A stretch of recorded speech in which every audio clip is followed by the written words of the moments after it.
I'm here with Niclas to talk about the Halo effect. I have a new album coming out, March of the Unheard. I'm dying to find out who the Unheard are because it's definitely not you guys. Everybody's heard about you guys. It comes out January 10th, 2025, so next year on Nuclear Blast. What a great way to start 2025. Thank you very much for taking the time to chat with me. Your first time on the channel. Yeah, it is actually. Thank you for having me. That's Ah, great. My Yeah, pleasure, my pleasure. yeah. Uh, Before we talk about the new record, let me ask you this. Have you taken the time to look back at the debut album, analyze it, and maybe think, okay, this was great, this could have been better? Have you done any of that whatsoever? Soul searching within the band's music. Yeah. Yeah, yeah. That's a good question. Yes, I have done that. I did actually. I did it pretty early on because we did have the first ever show we got was on Sweden Rock uh, Festival, and we were scheduled to play on the biggest stage, and we had like an hour, and this album is like 41, almost 42 minutes. Michael, can you read a poem for some time? Or Peter, can you do a bass solo, maybe? How do we do it? How do we stretch? And I mean, it was a challenge in itself. The very first show ever as a band. Okay, we were playing together and known each other for decades, but this was new music, a new band, a new energy. And we had to play the whole album from front to back. But it's still missing minutes. So I made an intro, I made an outro to the whole show to stretch it, and then even Michael had to read some poem and anyway.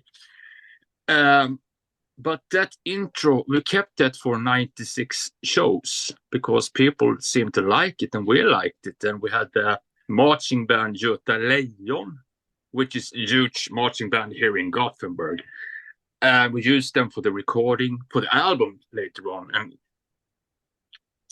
and then I figure out along the way, why don't we use it uh, as an intro or something in the new album? And then I made a song called March of the Unheard out of that, those melodies, and then I got inspired to write it.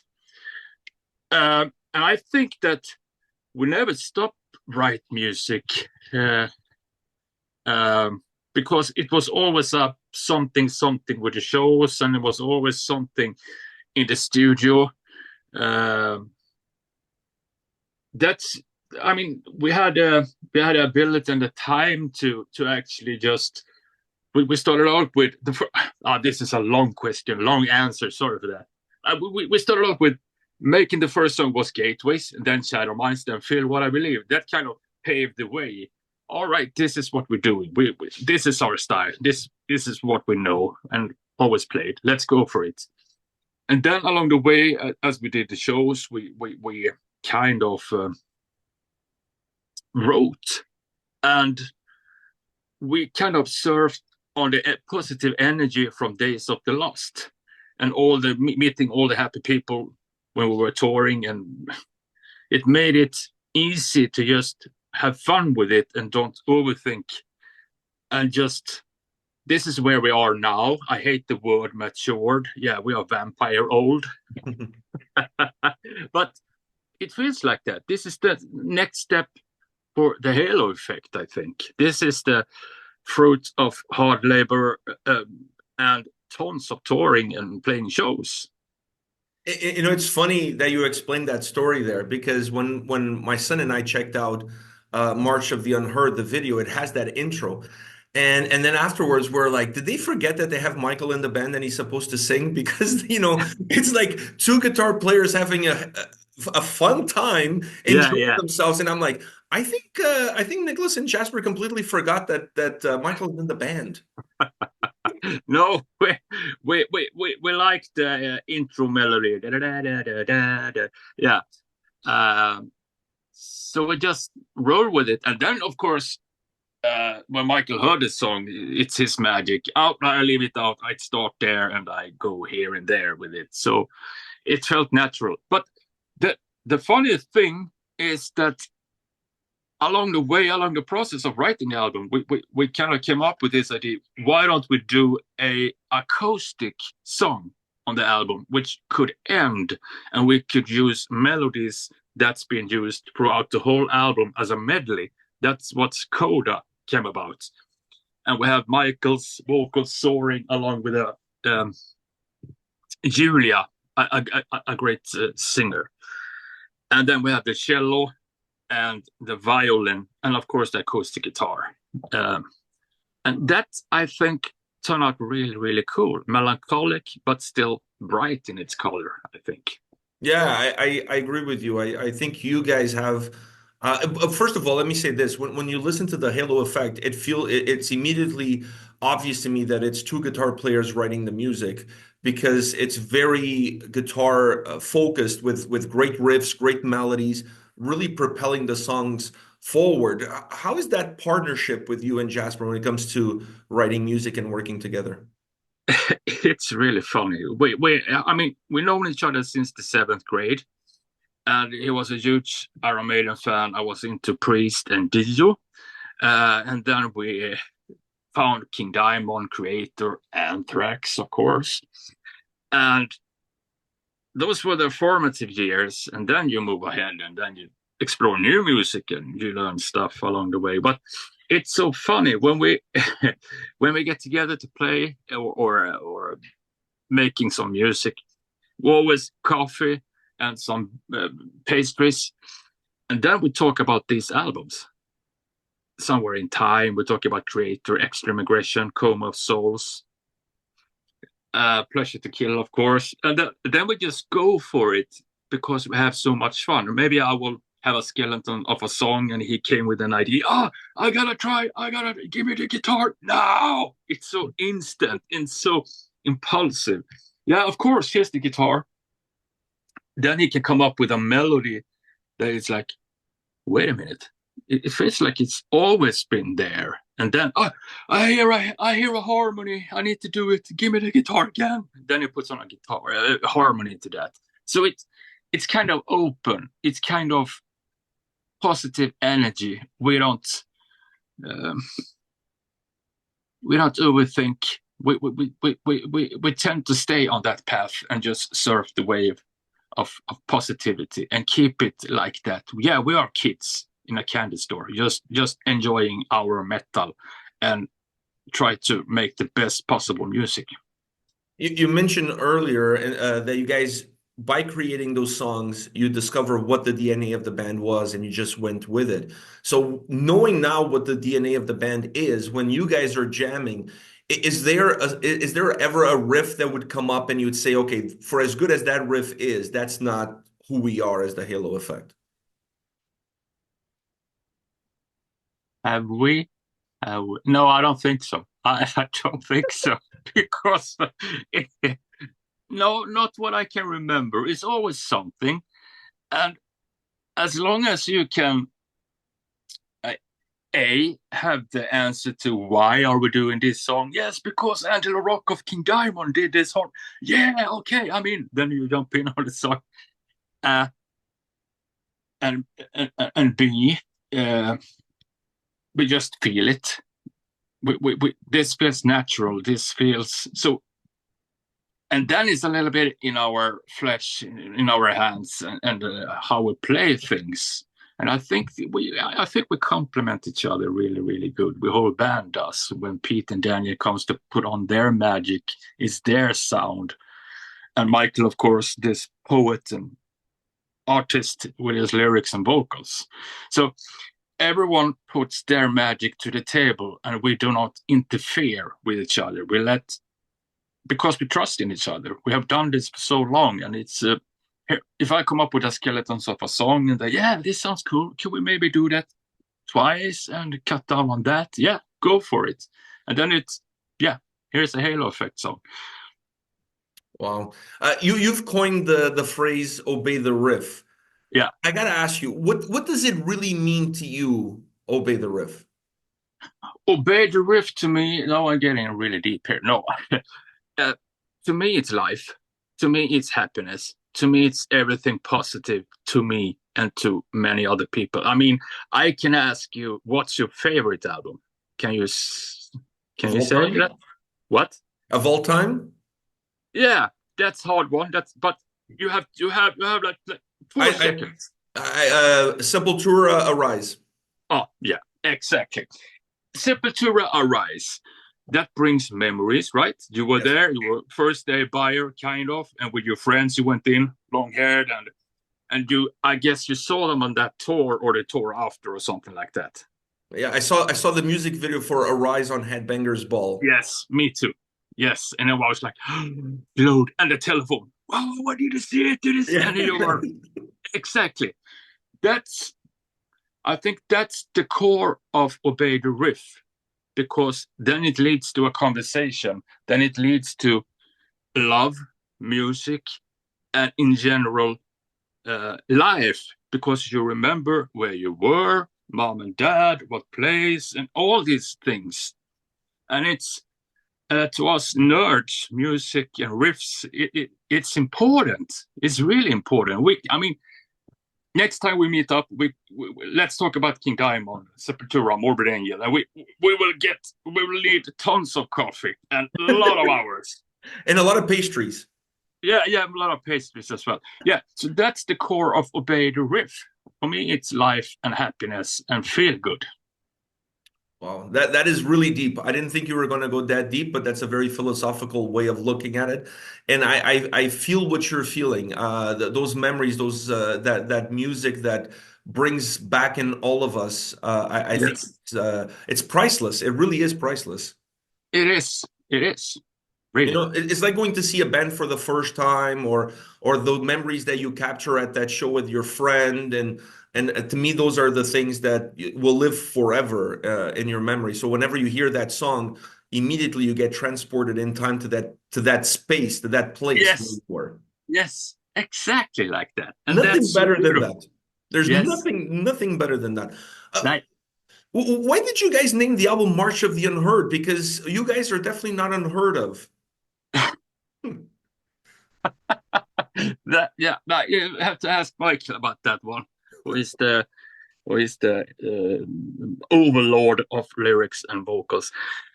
He had a vision. From what I know, he had a need to write a song for the people in our society community who don't have a voice, who's been ill or whatever, something they can't, they don't have a voice, and we need to give them a voice. That's a march of the unheard. So, based on that, was the debut album more of your voices, and this album a little bit more of you guys saying that your voice is as powerful as our voice? Yes, you could say that. Yeah, but it's still lyrics about being a misfit, a metalhead, and don't belong anywhere. Like in high school, you remember those days? Yeah, I'm I a do priest. remember. Yeah, yeah, with a back patch and Even now, when I come to work with like a Cannibal Corpse t-shirt, and people look at me weird. yeah, yeah, yeah. Keep the flag alive. Yeah, yeah. Wave it. Yeah, Yeah, not it's that still much like has that. changed. Yeah, no, exactly. So that's a little bit about that as well. But I next time you meet Michael, he would give you the story about all the lyrics. So let's talk about him without needing him in the conversation, because you mentioned his voice and the impact that he has on any record.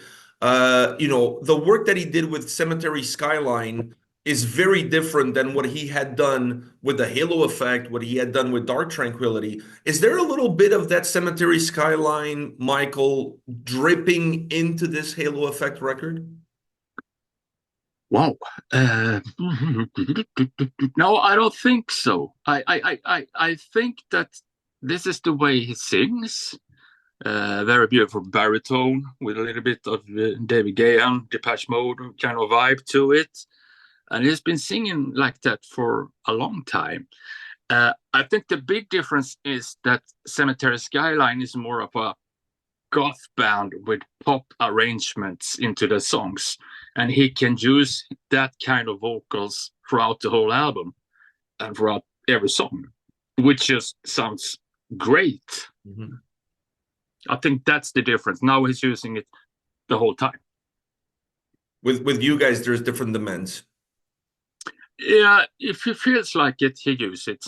You can't. I mean, the guy is.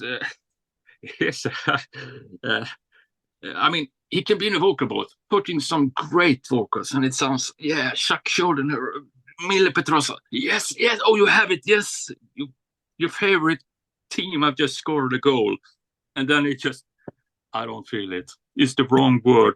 It's the wrong. Hey, hey, hey! It's great. No, I need to go home. See you tomorrow, and he just leaves. Oh. All right, but you know it's gonna be awesome the day after. It definitely will be awesome.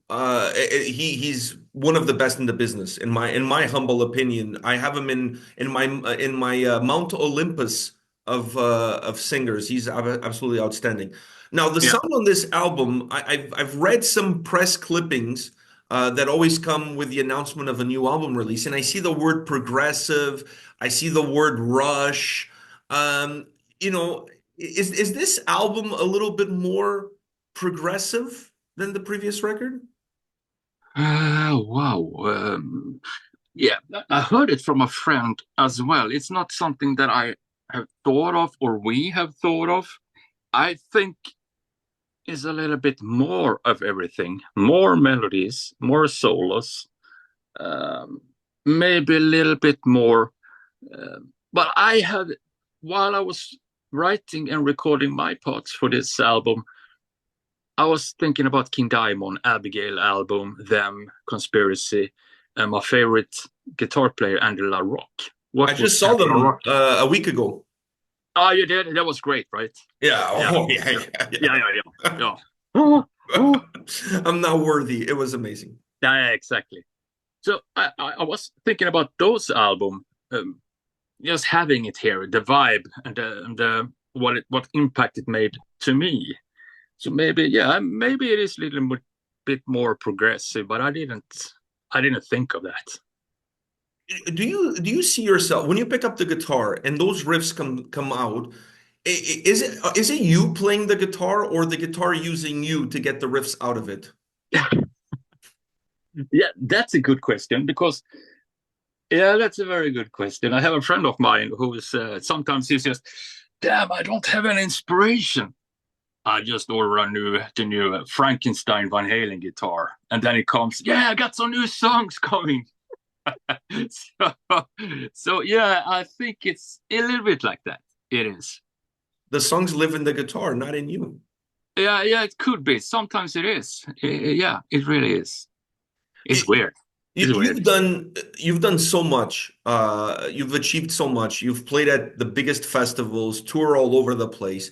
Is there anything left on your bucket list of things that, as a kid, you're like, man, one day I want to do this? Is there anything left? Oh, there's a tons of that. I haven't thought about that, Pedro. Wow. Would be cool to tour with King Diamond, of course.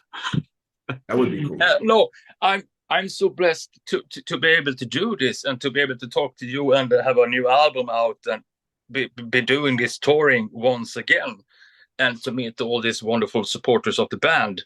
So I don't think in those terms. I'm just very humble and very happy about that.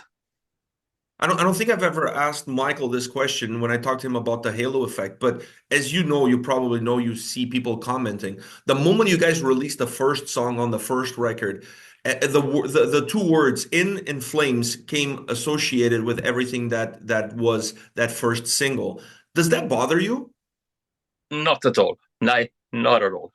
I don't even think in those terms because I know where the music comes from and where the vision is for the album or for the song. So I just feel confident in that. I don't bother. Did you look back at the time that you were in the band? Is there something that you're really proud of that you achieved that during that time period? everything that we did is just wonderful. I mean, I cherish those moments. It's great. It was. I, you have to pinch your arm sometimes. Damn, we did that. Ah, that's fucking awesome. Yeah, I think it's important to appreciate those moments because you are here Yes. today because of that path that you took. So I think it's always good to look back at it Yeah. Yeah. with a positive Yes. attitude. Yes, I think so too. I really do. I love it. Listen, we love that you guys are doing this shit. So the next question I have for you is when are you guys returning to North America for a headlining tour? Wow. Wow. We are speaking of that right now. We have a mail thread when, how, why, and all these questions. But next year we will come over and play for you again, and I can't wait. Because the last time you guys were here was last year. You played at Prague Power. You did a small little tour run. I think you also played the Milwaukee Metal Fest, if I'm not Yes. mistaken. Yes, we did. But it really felt like really. I mean, don't get me wrong. I got to see you guys twice. I saw you guys Yes. in Toronto and I saw you guys in Atlanta. So I'm happy. But it really feels like this album now, with the second record, there's going to be a lot more demand. You're going to have more choices for your set list. Yeah, that's true. It's already started. There's also another mail thread that we are talking about with the Lightning guy and everyone who's on board for the tour. I mean, I know there's two albums and two in between singles, um, but it's already on. You know, the demand is going to be there, especially once you guys release this album early January, January 10th. You know, Yeah, people are going to be asking you guys to come to Brazil and all of that shit. yeah, yeah, totally. So I'm up for it. No, So you much better fun. be ready. You better be ready. Yeah. Niclas, man, thank you very much for your time. This was a pleasure to chat with you about the record. We'll talk about King Diamond next time you're in Toronto. How's that? Yes, it's a must. It's the must. We'll do a video where we talk about our favorite King Diamond albums. Yes, yes, let's do that. Starting from Fatal Portrait and then on. That's it's in my Fatal Portrait is in my top five. Yeah, it's really, really good. It's really, really good. I need to put it on. I need to. I agree with you. That one and Abigail for me are two of the best records that King Diamond's ever released. So Great stuff. thank you very much for your time once again. I really appreciate talking to you. All the Yes, best. thank you. I'll see you soon, All my the best. friend. See you soon. Bye. Take care, man. Bye. Take care. Bye bye.